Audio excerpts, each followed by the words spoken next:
묵상 사이, 설교와 나눔 사이, 말씀은 힘이다. 날마다 주님과. 오늘 우리에게 주시는 하나님의 말씀 예레미야 32장 1절부터 15절까지 말씀입니다.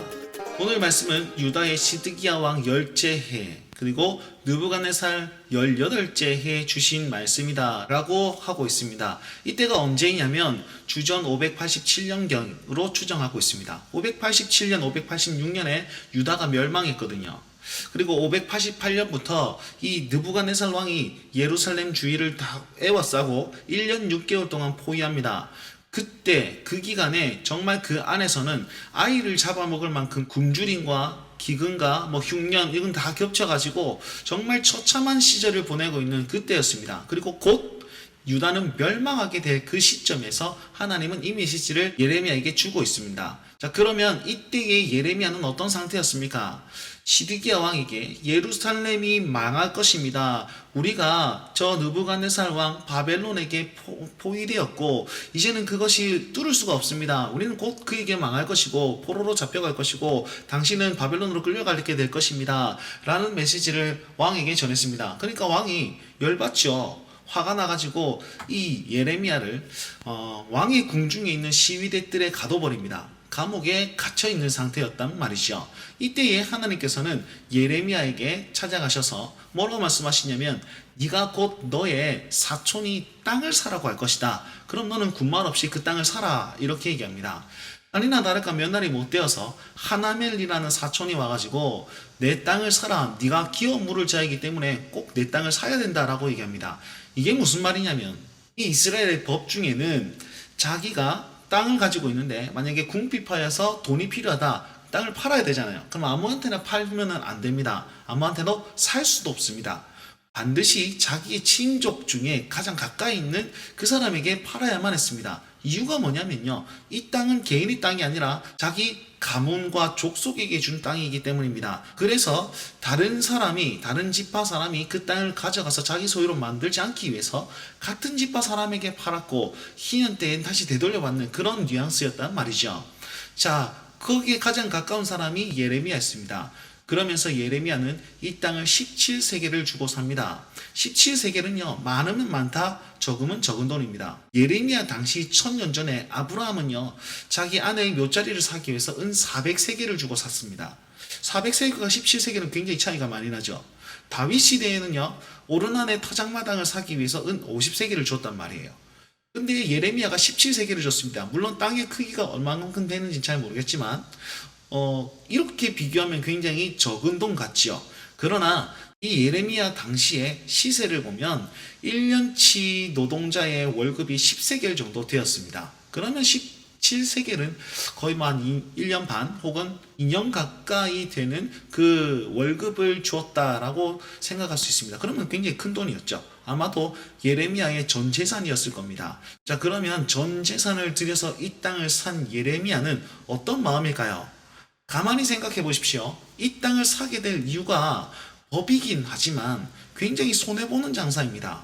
예레미야는 지금 유다 땅이 멸망할 줄 알고 있었습니다. 곧 바벨론의 소유가 될 것임을 분명히 알았단 말이에요. 그런데 그걸 사는 것은 굉장히 손해를 감수하는 것 아니겠습니까? 지금 땅값이 하락하고 올라갈 생각이 없는 그 땅을 사겠습니까? 절대로 안 산단 말이에요. 그런 땅을 지금 사고 있는 그 행동은 하나님의 말씀을 지키기 위해서 자기의 손해를 감수하는 모습을 볼 수 있습니다. 두 번째로는 그 땅을 사는 모습을 다른 사람이 보기에는 어떠했을까요? 예레미야는 지금 이 땅이 망할 거다라고 예언하여서 지금 감옥에 갇혀 있단 말입니다. 근데 땅을 사서 자기 소유로 잡는다? 사람들이 보기에는 예레미야가 이 땅이 망할 거라고 사기를 치고 있다. 그래서 이 땅이 망할 거니까 빨리 땅을 팔아야 되지 않겠냐. 다 팔고 그럼 자기는 그걸 다 사가지고 나라가 안 망하면 자기는 거부가 되는 것이지 라고 생각할 것이지 않겠습니까? 다른 말로 하면 하나님의 말씀대로 행하였는데 사람들은 자기를 사기꾼이라고 손가락할 가능성이 많았단 말이죠. 그럼 모든 것을 감수하고 하나님의 말씀을 지켰습니다.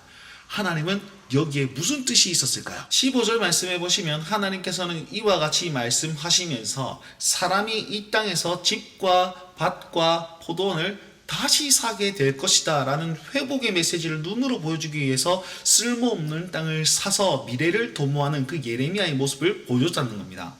예레미야가 그 땅을 산 것은 무엇입니까? 바로 나중에 하나님께서 반드시 회복하여서 우리가 이 땅으로 돌아올 것이기 때문에 미래와 하나님의 말씀을 기억하면서 투자한 것이 된다는 것이죠.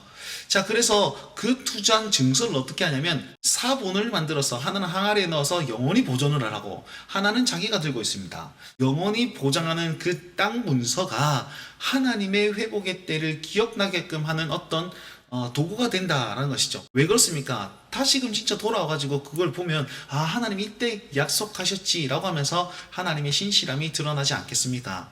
자, 이것을 말씀하기 위해서 하나님은 필요 없는 땅을 사라고 그랬고 사기꾼 소리를 감안하면서 정말 힘든 시절에 소망을 심는 행위를 하라고 한 것입니다. 우리의 생활도 이래야 되지 않겠습니까? 우리는요, 앞에 현실을 보고 현실대로 살아가는 사람 아닙니다. 그것보다도 미래의 하나님의 뜻과 하나님의 소망과 하나님의 계획과 그분이 나의 산성이시고 방패가 되심을 믿고 오늘을 사는 사람이 바로 그리스도인이라는 것입니다. 저 오늘도 이 말씀을 우리 마음속에 새기면서 하나님 반드시 회복시키실 줄 믿으면서 행동했던 그 예레미야처럼 우리도 살아봄이 어떻습니까? 요즘 이 시국에 교회가 굉장히 지탄을 많이 받습니다. 제가 이 말씀을 묵상하면서 이런 생각이 들었습니다. 나는 한 사람의 그리스도인으로서 정말 세상의 지탄을 부끄럽게 여길 필요가 있겠구나.